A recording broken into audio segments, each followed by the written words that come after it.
বাংলাদেশে নতুন এক হাউকাউ শুরু হয়েছে মায়ানমারের রোহিঙ্গার করিডোর নিয়ে।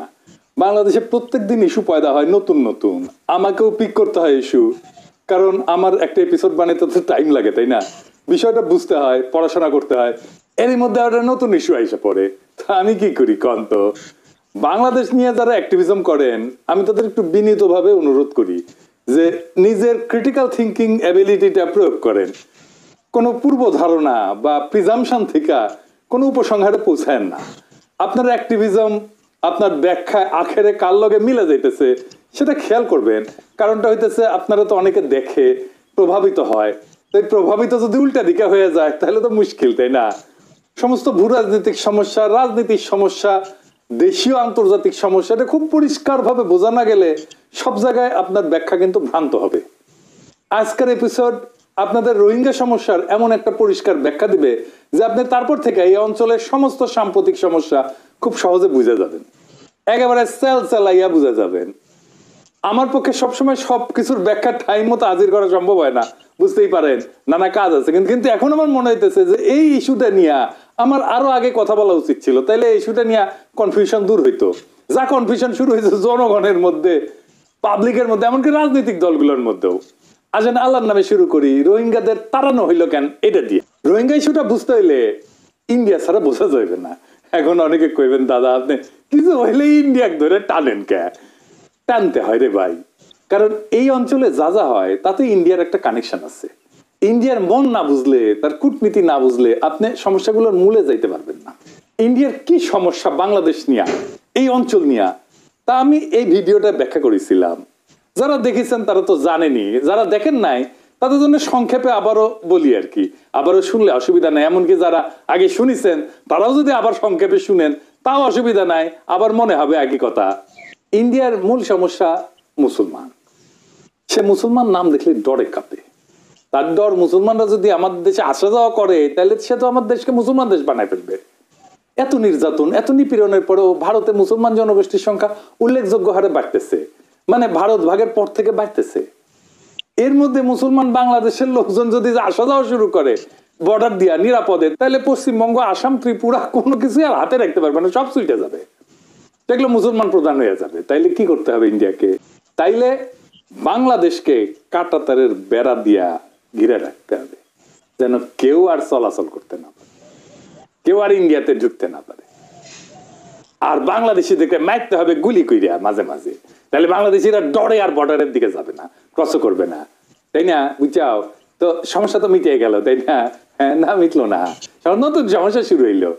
বাংলাদেশের ওই পারে যে 7টা রাজ্য আছে না, যেগুলোকে 7 সিস্টার্স কওয়া হয়, সেগুলো অশান্ত। এগুলো ইন্ডিয়ার সাথে জুড়ে আছে চিকেন নেক নামের একটা ছোট্ট জায়গা দিয়ে, এটা দিয়া ওটা যদি চীন চেপে ধরে তাহলে শেষ। আর ওই চিকেন নেক দিয়ে কিছু পাঠাইতে হলে মেনা টাইম লাগে, তো সেইখানে খাদ্য সাপ্লাই, সামরিক সরঞ্জাম দ্রুত পাঠানোর সবচেয়ে ভালো রাস্তা হচ্ছে বাংলাদেশের মধ্যে দিয়া, হ্যাঁ, সরাসরি বরাবর। তো তুমি একজনকে ঘিরে রাখবা কাঁটাতার দিয়া, নদীর পানি কাইরে নিবা, মানুষ মারবা, কাঁটাতারে ঝুলাই রাখবা, আর ওই দেশের মধ্যে দিয়ে ট্রানজিট নিবা। এটা হইতে দেবে কোন সরকার? দেবে না, যদি সেই সরকার জনগণের হাতে নির্বাচিত হয়। তাইলে এই কাজটা পাইতে হইলে বাংলাদেশে এমন সরকার চাই ইন্ডিয়া যারা গণধিকৃত, জনগণের সাথে সম্পর্ক নাই, জনগণের ভোটেরও দরকার নাই, তারা হয়ে উঠবে স্বৈরাচার। তারা যদি জনপ্রিয় দল হিসেবে ক্ষমতা আসেও তাও তারা একসময় স্বৈরাচার হয়ে উঠবে, কারণ তারা দেশের স্বার্থ বিরোধী চুক্তি করে ভারতকে ট্রানজিট দিবে। বাংলাদেশের মানুষের স্বার্থ বিরোধী, বাংলাদেশের মানুষ এটা বুঝতে পারবে, তখনই সে স্বৈরাচার হয়ে যাবে। মুজিব, এরশাদ আর হাসিনা, এই 3 জনই তাহলে স্বৈরাচার হয়ে উঠছিল, তাই না? আর এই 3 জনকে উৎখাতে অভ্যুত্থানের বিপ্লব লাগিয়েছিল। ভারত জানে যে তার ট্রানজিট বাংলাদেশের মধ্যে দিয়ে এক সময় জয় বাংলা হয়ে যাবে। হয়েছেও তো, এখন তার ট্রানজিট নাই, তাই তার বিকল্প দরকার। কি সেই বিকল্প? আপনারা দেখেছেন নাই নিউজটা, যে বাংলাদেশকে এড়ায় 7 সিস্টার্সকে যুক্ত করতে নতুন প্রকল্প ভারতের, দেখেছেন না?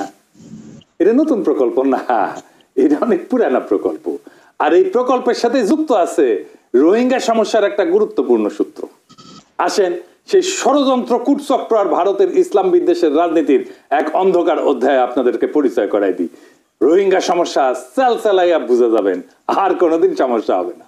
এই যে রোহিঙ্গা বিতরণ করলেন, এটা একটা উন্নয়ন প্রকল্পের আড়ালে একটা জাতিগত নিধন জায়েজ করে তোলার প্রকল্প, যার নাম Kaladan multi model transit transport project. সংক্ষেপে কালাদান প্রকল্প। কাগজে কলমে এটা একটা ট্রান্সপোর্ট করিডোর, কিন্তু বাস্তবে এটা একটা রক্তাক্ত করিডোর, যেখানে রাস্তাঘাট বানাইতে মানুষের বসতি ধ্বংস করা হয়েছে। শুধু যে মানুষ তাও না, একটা জাতিকে ধ্বংস করা হয়েছে। কালাদান প্রকল্পটা কি? কালাদান প্রকল্প হলো ভারত আর মায়ানমারের মধ্যে যৌথভাবে বাস্তবায়িত একটা মাল্টি মডাল, মানে বন্দর, নদীপথ, সড়ক, এই তিনটা মিলা একটা যোগাযোগ ব্যবস্থা। এর মূল উদ্দেশ্য হলো ভারতের উত্তর পূর্বাঞ্চল মানে সেভেন সিস্টার, বিশেষ করে মিজোরামকে ভারতের মূল ভূখণ্ডের সাথে বিকল্প রুটে যুক্ত করা। মানে বাংলাদেশের ভিতর দিয়ে ট্রানজিট যদি বন্ধ হয়ে যায়, তাহলে সে যেন এই বিকল্প পথে পণ্য, সামরিক সরঞ্জাম পাঠাইতে পারে সেভেন সিস্টার্সে। এদিক দিয়ে পাঠালেও শিলিগুড়ি করিডোর বা চিকেন নেক দিয়ে পাঠানোর সাথে কম টাইম লাগবে, কম খরচ লাগবে। তো কোথায় কোথায় দিয়ে যাবে এডিটর সাহেব ম্যাপে না অ্যানিমেশন করে দেখান না?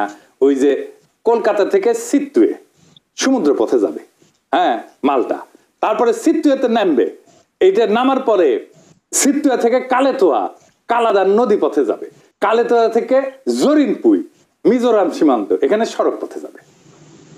এইখান থেকে সড়কে ভারতের অভ্যন্তরে প্রবেশ করা। তো ভারতের পুরা প্রকল্পের জন্য $500 মিলিয়ন ব্যয় করছে, যা পুরোপুরি ভারত সরকারের অর্থায়ন করছে, পুরা ইন্ডিয়ার এটা খরচ। এখন প্রশ্ন হইতেছে যে এই প্রকল্পের সাথে রোহিঙ্গা গণহত্যার কি সম্পর্ক? কালাদান প্রকল্পের যে মূল রুট রাখাইন রাজ্যের সিত্তুয়ে, ওই যে এখানে এসে নামবে আর কি, এই সিত্তুয়ে থেকে পালেতোয়া পর্যন্ত রোহিঙ্গা জনগোষ্ঠীর ঐতিহাসিক বসতি এর উপর দিয়ে গেছে। সিত্তুয়ে শহরের আশেপাশের অঞ্চল ছিল রোহিঙ্গাদের ঘনবসতি যখন রোহিঙ্গা বিতরণ করা হয়েছে তার আগে। 2012 সাল থেকে শুরু করে 2017 সালের যে ভয়াবহ গণহত্যা, রোহিঙ্গাদের হত্যা, ধর্ষণ, গৃহপোড়াও, দেশ ছাড়া করার জন্য বাধ্য করা হয়েছে, এইটা এই অঞ্চলটা কেন তাদের সরাই দেওয়া হয়েছিল? প্রশ্নটাই।